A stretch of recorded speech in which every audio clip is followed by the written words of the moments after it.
نحمده ونصلي على رسوله الكريم اما بعد فاعوذ باللہ من الشیطان الرجیم بسم اللہ الرحمن الرحیم۔ عشرہ رحمت چل رہا ہے اور چھٹے روزے سے متعلق جو وظائف ہیں وہ ہم اس ویڈیو میں پڑھیں گے، سیکھیں گے، سمجھیں گے اور بہت ہی آسان ہے، ایزی ہیں، آپ تسلی سے پڑھ سکتے ہیں، کوئی زیادہ ٹائم نہیں لگتا، لیکن فضیلتیں، رحمتیں اور برکتیں اللہ تعالیٰ بڑی عطا فرما دیتے ہیں پھر ہیں جی۔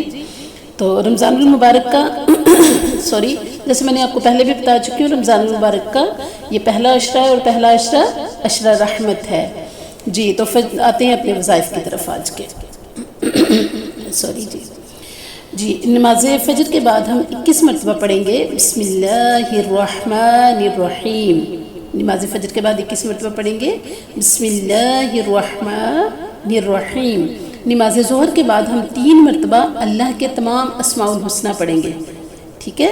اور وہ اسماء الحسنہ قرآن مجید کی فرسٹ سائٹ پہ بھی لکھے ہوتے ہیں، ویڈیو بھی اپلوڈ کر سکتے ہیں، اور ویسے یہ زبانی یاد ہونے چاہیے۔ ہم نے اپنے ادارے میں ہمارے چھوٹے چھوٹے بچے جو پڑھنے آتے ہیں بیت القرآن میں، ان سب کو زبانی یاد ہے ماشاءاللہ۔ ہمارے اپنے بچوں کو زبانی یاد ہے، اسماء الحسنہ تو یاد ہونے چاہیے، ان کی تو ویسے ہی بڑی فضیلت ہے، تو اللہ تعالیٰ کو ویسے بھی بہت پسند ہے، اور اسماء الحسنہ ہے تو ضرور یاد ہونا چاہیے۔ جیسے کہ میں آپ کو تھوڑے سے پڑھ کے سنا دیتی ہوں۔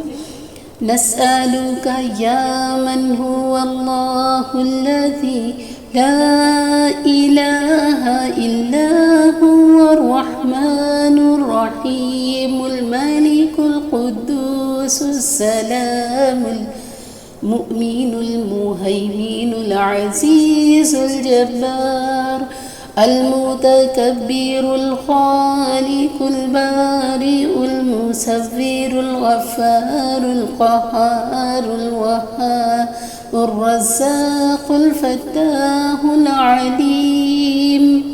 اب میں لینتھی نہیں کر رہی ویڈیو کو، اس لیے میں یہیں پہ سٹاپ کرتی ہوں۔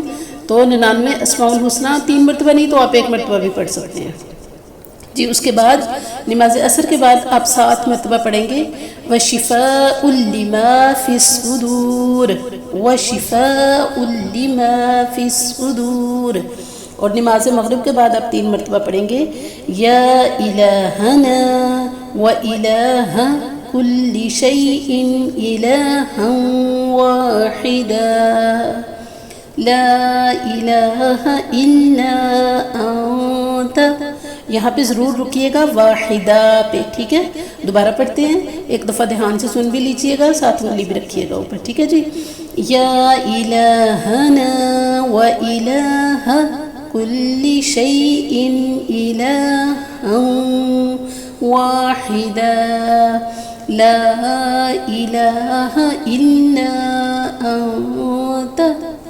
تو ویڈیو میں ہوگی پک، وہاں سے آپ کیپچر کر سکتے ہیں، ٹھیک ہے؟ اچھا جی، رات کو پھر پڑھتے پڑھتے ہم سو جائیں گے یا ربی یا رحمان یا رحیم یا حی یا قیوم برحمتک نستغیث۔ یہ پڑھیں گے ساتھ آپ اللہ تعالیٰ سے بات ضرور کر کے سویا کریں۔ اللہ تعالیٰ سنتے ہیں، اپنی پرابلم، اپنی مشکلات اللہ کے سامنے ضرور شیئر کیا کریں۔ اس کے بارے میں بھی بہت جلد اللہ تعالیٰ کے ساتھ اللہ کا اور بندے کا تعلق کیسا ہے اور کیسا ہونا چاہیے، یہ بھی ایک ویڈیو جلد ہی اپلوڈ کر دی جائے گی انشاءاللہ جی۔ تو یہ تھے چھٹے روزے کے وظائف، اس سے آپ یہ وظائف کر کے دیکھیں، آپ کے گھروں میں رحمتیں، برکتیں کیسے نازل ہونا شروع ہو جائیں گی انشاءاللہ العزیز۔